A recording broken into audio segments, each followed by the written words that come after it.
pessoal, a gente vai falar hoje sobre a arte cavalheiresca do arqueiro zen. Esse livro aqui, da editora Pensamento, pequenininho, 91 páginas, e ele me foi indicado pela professora Rosângela, da aula de Estética e Comunicação do curso de Comunicação Social da PUC-Rio. E quando eu olhei, falei, gente, mas por que eu gostaria de saber sobre a arte cavalheiresca do arqueiro zen?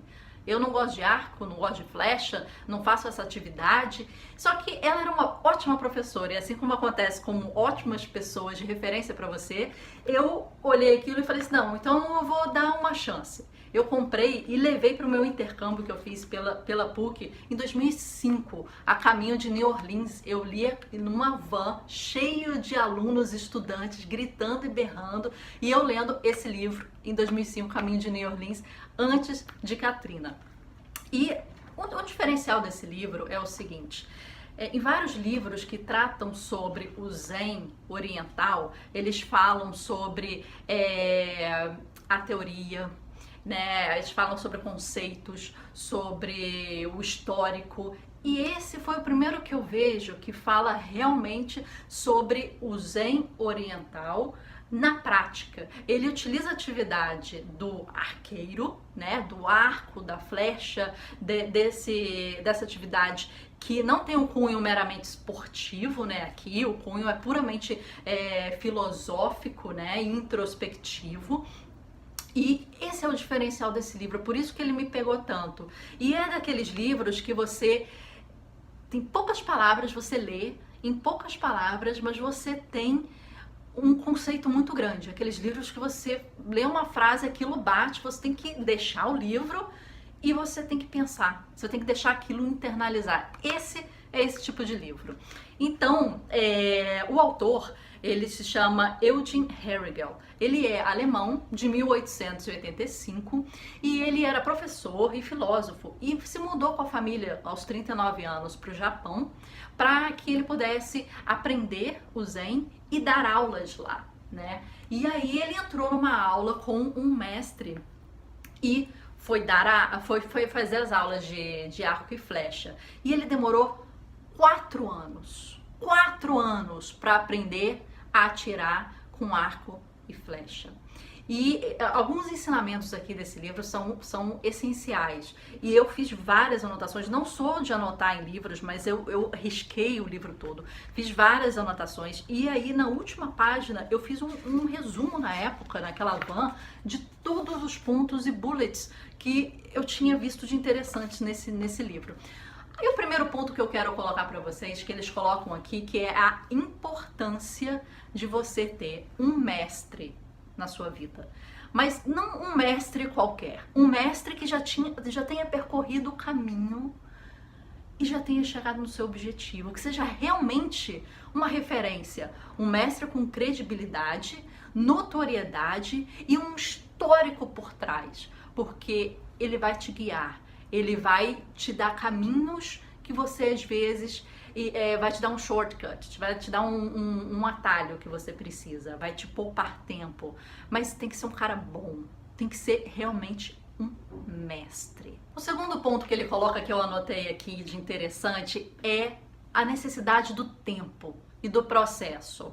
E diferentemente, né, da nossa cultura ocidental, a cultura oriental, ela entende que o professor, ele não pode acelerar o processo do aluno, que é um processo individual, e que o aluno não pode se precipitar. Então esse tempo do aprendizado, ao passo de que eu quero alcançar X, eu quero saber fazer o arco e flecha e atingir meu alvo, esse é o meu objetivo. E as pessoas às vezes vão do ponto A de não saber nada, nem empunhar um arco e flecha, para depois atingir o alvo de olhos fechados. Eles vão sem entender que nisso há a parte mais importante, que é o processo, né? E aí eles tendem a acelerar isso. Então, a questão da espera, a questão de você saber que tudo tem seu tempo e tudo tem que ser construído na base para você entender não só a respiração, a empunhadura, a sua mentalidade quando você faz o arco e flecha. Isso é muito importante. E esse é um ponto que eu coloco aqui, que eu acho que deu uma diferença muito grande, principalmente na nossa cabeça, né, ocidental.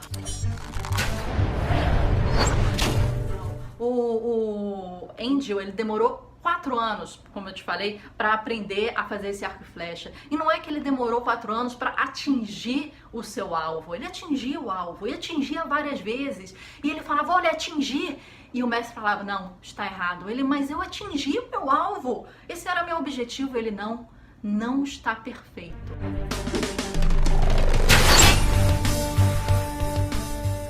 I thought this was supposed to be hard.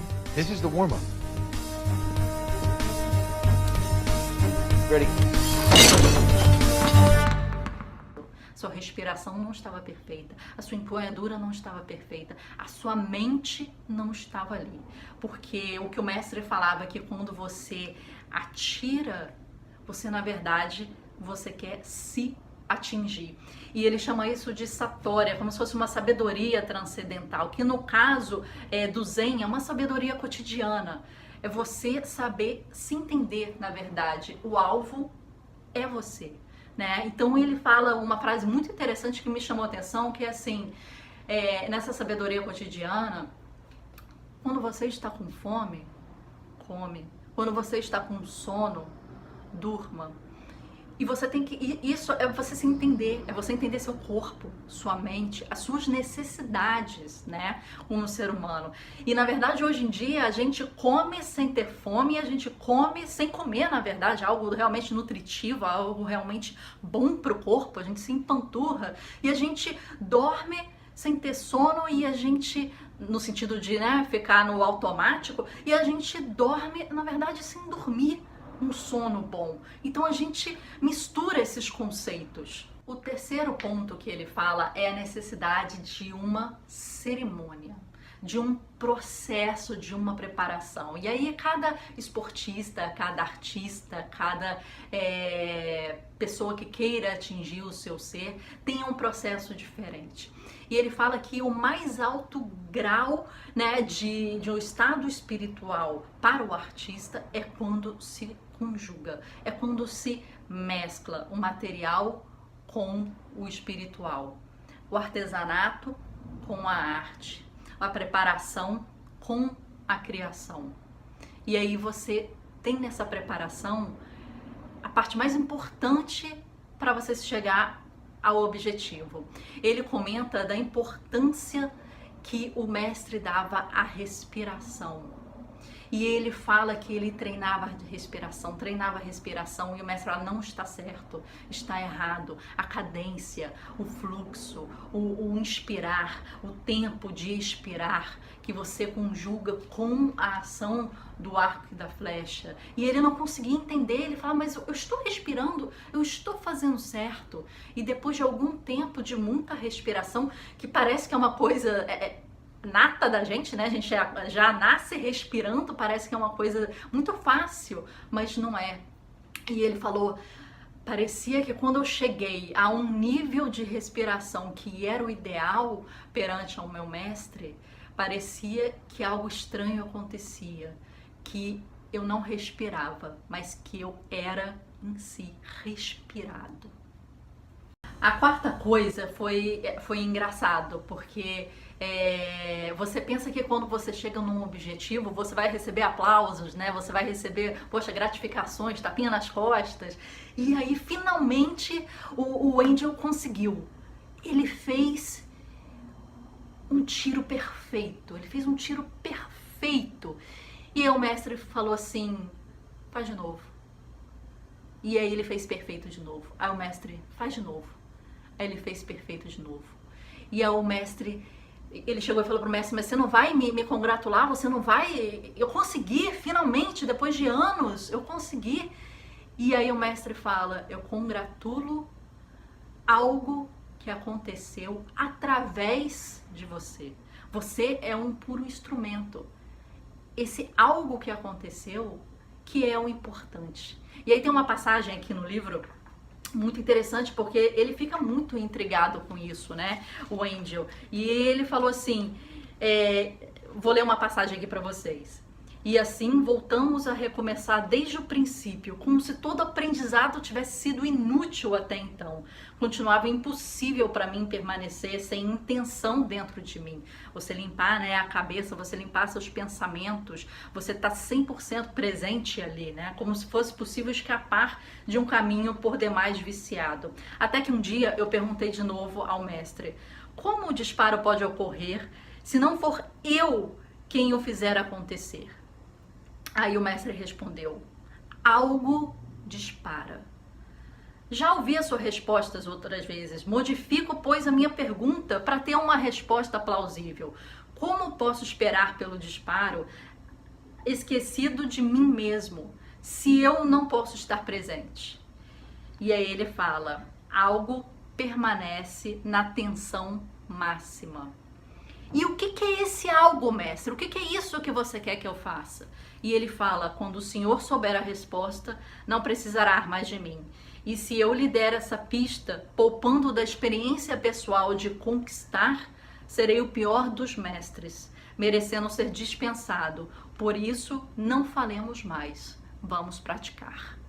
Então, ele fala que quando você está num estado transcendental até, né? E aí para o artista isso é muito importante, para o esportista, né? Para qualquer pessoa que esteja fazendo o seu ofício e tenha a sua técnica toda já desenvolvida e está esperando só chegar num nível de transcendência, né, desse processo. E ele fala que quando você limpa a mente, quando você tem a técnica completamente perfeita, isso te liberta. E você vai ter um fluxo, né, de ação tão grande que é como se você não tivesse ali. É como se tivesse algo, realmente, que é a palavra que ele usa, agindo através de você. E você é puramente um instrumento, né, desse objetivo, dessa conquista, né? E isso é importante, porque isso trabalha também a questão do ego, né? Não sou eu que consegui. O mestre não congratulou ele nunca, nem quando ele conseguiu. Ele congratulou algo divino, algo transcendental que o utilizou como um processo para que aquilo fosse perfeito. O som da corda na máxima tensão, e ele fala, é a máxima tensão que está em você, esse é o algo. E aí você dá o nome o que quiser para esse algo. Então, a criação autêntica, ela requer um estado de desprendimento total de si. É como se o Criador não tivesse em si mesmo, mas um espírito, né? Ele vai preencher todas as profundezas e ele vai prescindir o eu criador. Ele vai ter olhos que ouvem e ouvidos que veem. O homem, ele é definido como um ser pensante, mas as grandes obras da humanidade foram feitas por artistas que no momento não pensaram, não calcularam, eles deixaram algo fluir através deles. E tem uma passagem muito interessante aqui no livro que eu queria ler para vocês, que me deixou como artista, né, bem assim inspirada. Uma vez que o homem alcance esse estado de evolução espiritual, ele se torna um artista zen da vida. Ele não precisa, como um pintor, de telas, de pincéis, de tintas, nem como um arqueiro, do arco, da flecha, do alvo e dos demais acessórios. Ele tem seus membros, seu corpo, sua cabeça, seus órgãos que constituem o seu corpo. E sua vida no Zen se expressa por meio desses instrumentos importantes, como manifestações suas. Suas mãos e seus pés são como pincéis. O universo é a tela sobre a qual ele pinta a sua vida durante 70, 80 anos, 90 anos. E o quadro se chama história. Então, assim, eu encerro essa resenha dos pontos que mais me chamaram a atenção nessa leitura da arte cavalheiresca do Arqueiro Zen. Eu li em 2005 e até hoje, nos tempos atuais, eu trago para mim esses ensinamentos. Muito obrigada por ter curtido comigo essa viagem na leitura da arte cavalheiresca do Arqueiro Zen. Eu espero vocês nas próximas leituras e nos próximos vídeos. Se quiserem, por favor, deixem comentários e vocês vão ver aqui embaixo todos os links e contatos para as minhas redes sociais, tanto no Amazon, no Scoob, no Instagram, no Twitter, e espero vocês lá. Um abraço, um beijo.